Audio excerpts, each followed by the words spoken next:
তোমার অপেক্ষাতেই আছি। আপনার আদেশ পেয়ে আমি আর বিলম্ব করিনি। কেন এত জরুরি তলব করেছেন আম্মি জান? তোমার বয়স 20 বছর পূর্ণ হতে আর মাত্র কয়েকদিন বাকি, কিন্তু 20 বছর পূর্ণ হবার আগেই আমি তোমার বিবাহ দিতে চাই। সে আপনার মর্জি আম্মি জান। শুধু জানতে চাই 20 বছর পূর্ণ হবার আগেই কেন বিবাহের আয়োজন?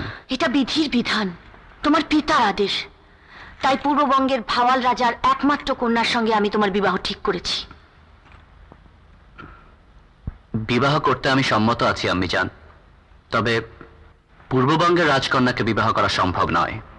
কারণ? আমি একজনকে কথা দিয়েছি। কে সে?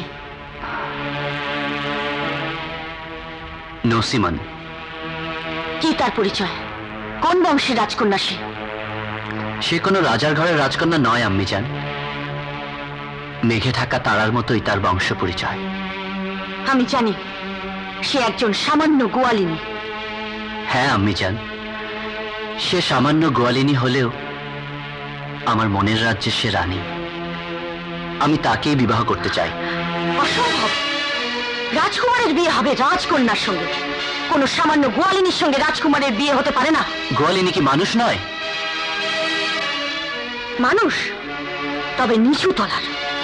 ওদের স্থান রাজ রক্তের জুতোর তলায়। তুমি রাজবংশের উঁচু তলার মানুষ, তোমার স্থান ওদের মাথার উপরে। তুমি রাজা, ওরা প্রজা। রাজার সঙ্গে প্রজার কোনো বৈবাহিক সম্পর্ক হতে পারে না। এটা কোনো বিধাতার বিধান নয়, এটা রাজবংশের বিধান। এই বিধান আমি মানতে পারবো না। নসিমনকে আমি ভালোবাসি, নসিমনকে ছাড়া আমি বাঁচবো না। ওই ছোট লোকের মেয়েটা তোমার মাথা খারাপ করেছে, তোমাকে পাগল বানিয়েছে। হ্যাঁ, আমার মাথা খারাপ হয়েছে। সত্যি আমি নসিমনের জন্য পাগল। বিবাহ আমি নসিমনকেই করব।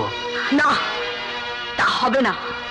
আমি তোমার মাতা, এই রাজ্যের রানী, পূর্ববঙ্গের রাজাকে আমি কথা দিয়েছি। আমিও আমার প্রেমিকাকে কথা দিয়েছি। তুমি কি চাও আমি তোমাকে এই রাজ সিংহাসন থেকে বঞ্চিত করি? আপনি রানী, আপনার কাছে রাজ সিংহাসন অনেক দামি। আমি প্রেমিক, আমার কাছে প্রেমের সিংহাসন অনেক দামি। আমি আমার প্রেমের সিংহাসনেই চলে যাচ্ছি।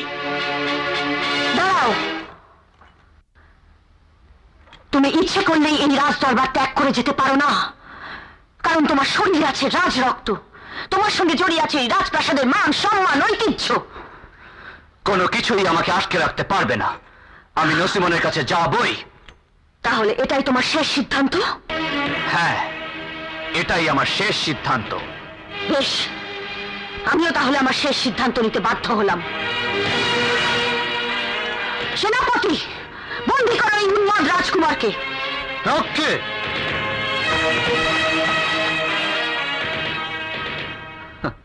আম্মি জান, আপনি এই রাজ্যের রানী, তাই রাজ শক্তি দিয়ে আমাকে বন্দী করলেন। কিন্তু আপনি জানেন না, ভালোবাসার শক্তি হলো স্রষ্টার দেওয়া অসীম শক্তি। দুনিয়ায় এমন কোন শক্তি নেই যে আমাকে আটকে রাখবে। ভালোবাসার শক্তি দিয়ে আমি নসিমনের কাছে যাব। লোহার ঘরে বন্দী করে রাখলেও আমি লোহা ভেদ করে নসিমনের কাছে যাবই। সেনাপতি, নিয়ে যাও কি?